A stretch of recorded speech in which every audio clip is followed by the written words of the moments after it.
As we are talking about You're now attempting to respond to the question that I had asked earlier, but anyway, that's fine. Honorable Koech, as you reflect on the year 2022 of political promises, of disappointments or appointments sometimes, what really stands out for you that you've learned with this election year? One thing that I've learned with this election year is the point of being a statesperson. We've had an extremely eventful year. Actually, sometimes I think the elections were done last year. How do you say that? Yeah, I get that feeling that elections were done last year, but it was actually this year. It's been that eventful.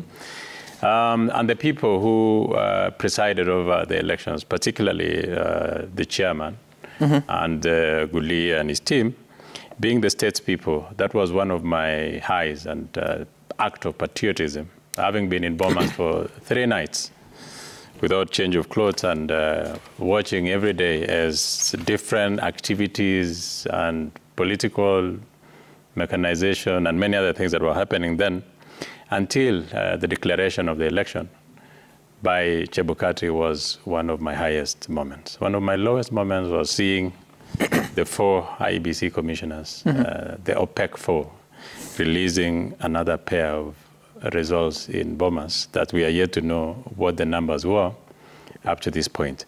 But having said that, there are also moments that I have seen William Ruto's administration transition, some of my personal friends, people who have value for this country, people who've worked hard to get into places, and to see as many young people as possible being put in his cabinet is also quite a huge achievement in this year.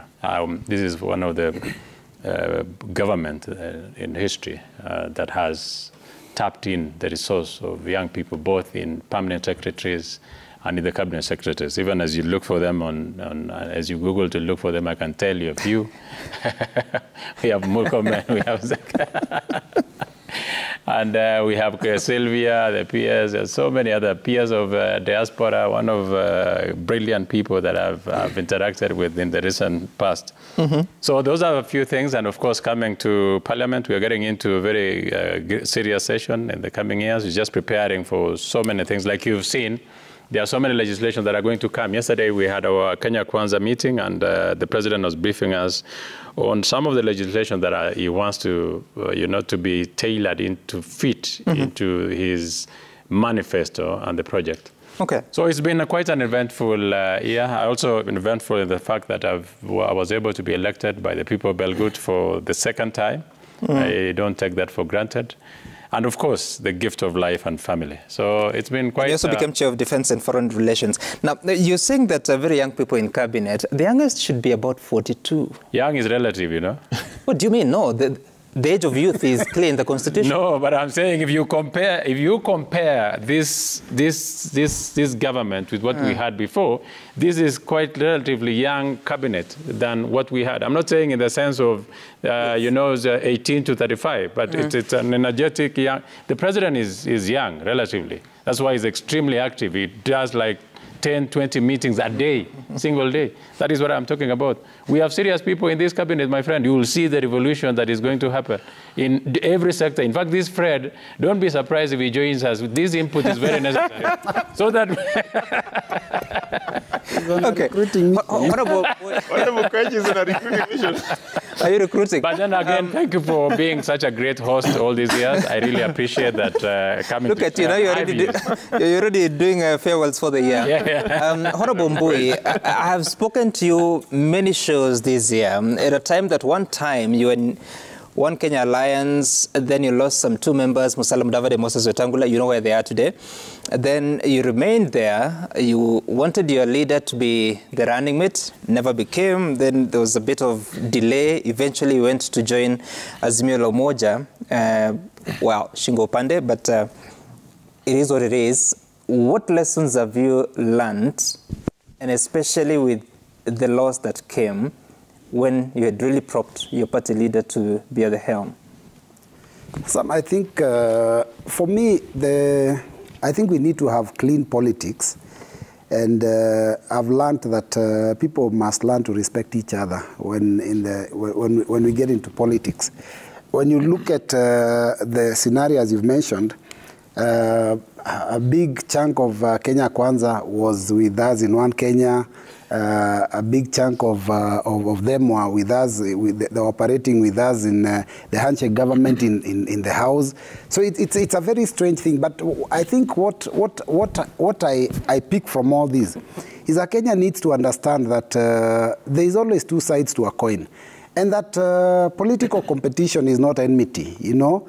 Because I realize I have very close friends that were with us in CORD, later in NASA, now they're in Kenya Kwanza, I'm in Azimio. That doesn't make us enemies. We must allow Kenyans to realize that there is democracy, and that, you know, the majority can have their way, but let the minority also have their say. And having said that, I think we also have to stop this habit, because every time an election is conducted, the people that do the voting vote for people within certain coalitions and certain parties.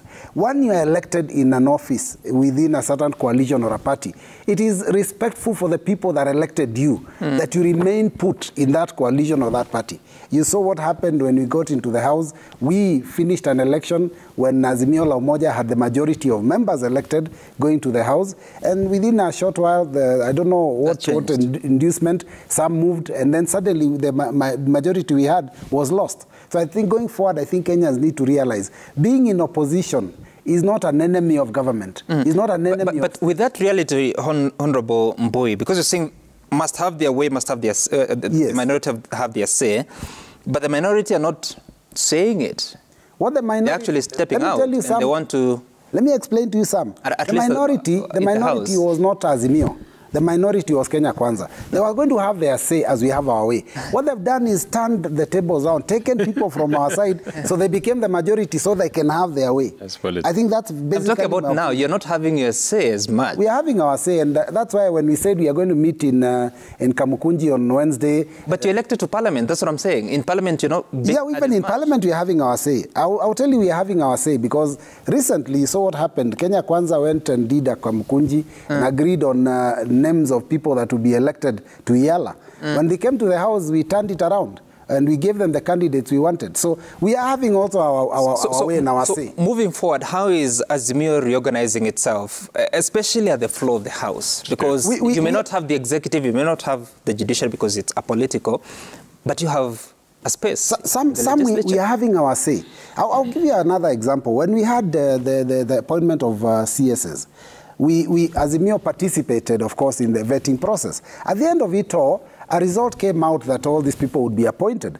But we had a minority report, which we also canvassed and asked people to support. So we do have our opportunity to also say our bit. But there's nothing that has stopped us. We've been able to do our work. We'll continue doing our work. It's only unfortunate that, and that's why I'm saying, going forward, I think let whoever becomes the head of state realize that a vibrant opposition, like William Ruto said, a vibrant opposition is important. Okay. But you can cannibalize the opposition, and then you say you want a vibrant opposition. That means you're not telling us the truth.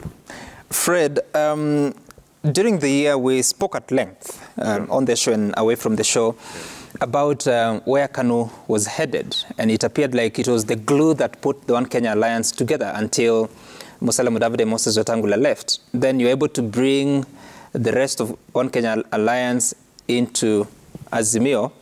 Never mind that Martha Karua stepped out of One Kenya Alliance but joined Azimio at a particular point. What is the future of your party, and what are you taking into the future? Where will you stand? Thank you, Sam. I'm sure we are just like any other Kenyan and other political parties. We have done a reflection. And our personal reflection as a party is that our performance is what it was, 6 members of parliament and around 27 MCAs. Of course, if you add together the nominated, we're around 42. We could do better. As a party, we strongly believe in the unity of this country, and that's why we went the Azimio way. As a party, we strongly believe that we must push for sustainable development. And we strongly believe that this country requires services that are taken to the people. Today, we are seeing a situation where we are outside government. And that's not the end of the road. Because even outside government, we have an active role to play, together with our partners in Azimio. Honorable Mbui is coming from Wiper. They have been our partners. Kalonzo Musyoka, Gideon Moyo have been working very well. Raila Odinga of ODM, we have been working very well. We strongly believe that this election is a learning lesson not only to Azimio, but also to Kenya Kwanza. Because so many things have happened, but as Mbui puts it, in politics, there is never enmity. Tomorrow, some of these arrangements will change. Tomorrow, the government of the day will be in the opposition. And that's why, for some of us, we have been pushing for a structured opposition outside parliament, because we have a structured opposition inside parliament. We strongly believe that I saw the other day majority leader, Honorable Chungwa, acknowledging that indeed it is time to have official leader of opposition. I saw the chairman of UDA, Honorable Mudama, acknowledging the same. We have said before as Azimio that even this opposition, it's not just about opposition, it's constructive opposition. President William Ruto did say that in Chatham House, that he would want to see a constructive opposition. This is it.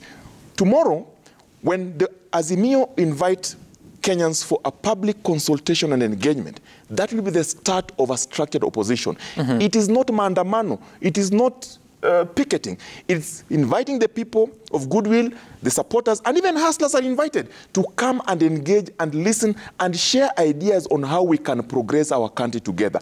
I am happy that President Ruto will be happy also to progress this country. Sorry about that. President Ruto will also be happy if this country prospers. He needs a structured opposition to put his government in check. He needs a structured opposition to congratulate him when he does well, not just about criticizing. We believe that as we move forward, KANU will be part of that constructive opposition. KANU will be part of the legislatures in parliament that will push and oversight the government. And KANU will be part of the solution that will offer alternative views. But your party leader has been rather quiet. Pardon? Your party leader has been rather quiet. As you are aware,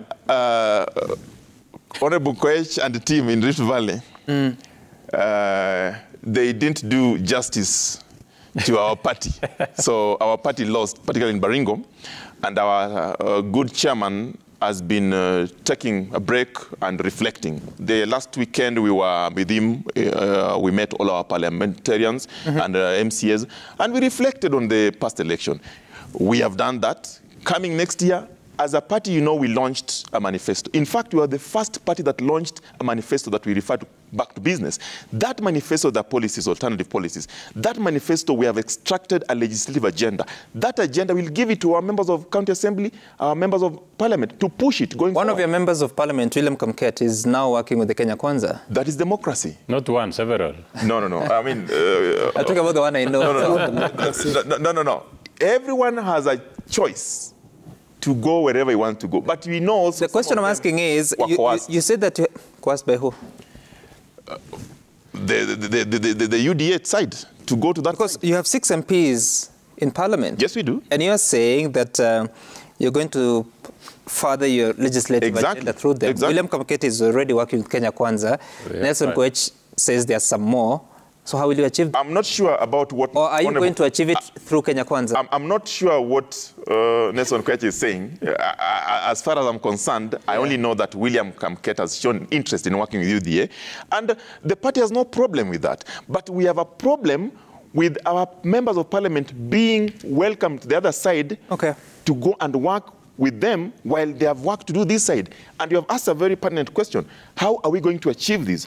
Remember, we have got Azimio la Umoja One Kenya coalition, political party that is still in existence. And we have numbers in that coalition that is enough to push a legislative agenda. And I know some of our agenda are very good. Honorable Kiari and Honorable Koech, when our members put that legislative agenda, they'll support it because it's for the good of Kenyans. And these members of parliament, they are not members of parliament of UDA. They are members of parliament, other than being elected by UDA, sponsored by UDA, they are for the Republic of Kenya. They represent the interest of the people of Kenya on the floor. So we hope that when we bring some of this legislative agenda come next year, they'll support it without considering that they're from which political divide. And that is something that is giving us. And lastly, Sam, we have enjoyed peace. We have seen an election that was closely contested, hotly contested, but today, even with those minor issues that we are now discussing, we have not seen issues of damage, destruction of property and death. No. Okay. We want to appreciate the political class for having maintained that. I hear you, Fred. And Honorable Kiarie, the first time you attempted to join Parliament, or the first time you ran for parliamentary seat, when was it? Which year was it? 2007. 2007. And this time we have MPs as young as 24, I believe, if you talk about it all. Kiborek 30, Jeremiah 28. What has changed that you've seen this year that is totally different from when you first ran for a parliamentary seat in 2007? A lot. A lot. Sam Gituku, in 2007, we went to an election that we won, and won by votes being counted at the polling center. These polls were even called by media houses, including the media house we are at, because the votes had been counted. But when we went to the tallying center, the returning officer then refused flatly to tally the votes, to announce them, and to issue a certificate. What has changed drastically from 2007 is the biggest change is the new constitution. Because it is this new constitution that has given a new framework for new election laws that have made election processes less grueling, but even more importantly, less acrimonious. To me, a review of this year, Sam, is one. It's two things. One, maturity of our democracy. That Kenyans can wake up early in the morning, line up, cast a ballot, go home, and wait for results to be announced. And even after the results are announced, Kenyans wake up the next day and go on about their businesses. The second thing, Sam, for me, is a big win for the Kenyan Constitution and institutions. 2022 has been eventful, Sam. If I were to talk about the things that have happened in 2022, it would take a whole day. So let me talk about only what I have witnessed firsthand in Parliament. The win of the Kenyan Constitution. In 2022, the Kenyan Constitution has not only fought for itself, it has fought for Kenya and fought for Kenyans. If you remember, it is this year that we had election laws coming to Parliament. You remember how forcefully they were pushed through Parliament. Some of us opposed them vehemently. And we told the likes of Honorable Mbui that these election laws that you're putting in place so violently will come back to bite you. Today, they're complaining about the election laws that they forced through using the handshake numbers in Parliament. BBI, Sam Gituku, you remember what it took. An illegal process, illegally initiated, unconstitutionally initiated, taking this country on a wild goose chase where they had to go around the country lying to Kenyans, came to MCAs, bribed each and every single MCA 2 million Kenya shillings to pass it through county assemblies, came to Bunge, coercion, intimidation, force, and even threats, and made even some members who didn't want to vote for this BBI vote for it. It is the Constitution that came to the rescue of this country in the name of the judiciary, from the High Court to the Court of Appeal to the Court of Supreme, ultimately declaring BBI unconstitutional, illegal, null and void. A win for the Constitution. Bomas, Sam, was a win of the Constitution. When no one could intimidate the Commission to announce the results that were favored by either a system or a deep state or a dynasty, the Constitution won again. The Supreme Court, which put to rest this matter and even offered peace to this country, when they opened up the issues that had been brought to court, that was a win of the Constitution. So for me, in review, two big things. One, maturity of our democracy, as has been demonstrated by the people of Kenya. And two, a constitution that is fighting not only for itself, to preserve itself. When people wanted to distort this constitution, it fought for itself, it fought for Kenya, it fought for Kenyans. So it's been a very eventful year, and I would want for us as Kenyans, at the end of this year, to just reflect. Whatever you do, if it is normally a gratitude prayer, if it is meditation, if it is whatever you do, please go back and thank God for this year that we still have a country. And I want to thank Kenyans for being so mature. In such a contested election, we are still enjoying peace. This is not a win for leaders. It is not a win for party leaders. It is not a win for coalitions. It is a win for Kenyans by Kenyans. Because they're the ones who have instituted this progress. All right. Wow. I wish I had more time. I'd have allowed you time to pass your Christmas greetings, but it's just 6th of December. Merry Christmas, everybody, and a Happy New Year. You just did. Honorable Nelson Koech from Belgut, Fred from Kanu, Robert Mbui from Kathiani, as well as John Kerry from Daygoreti. So thank you all for making time for us, and of course for what you've done the entire year, for being available for us to have these conversations, and you don't take your time for granted. Thank you all, the viewer, for the feedback that you've been sharing with us, and we continue to do this. It's not goodbye for me, but it's goodbye from the members of Parliament, unless they are lucky to come again sometime next week. My name is Sam Gituku. See you some other time. Bye for now.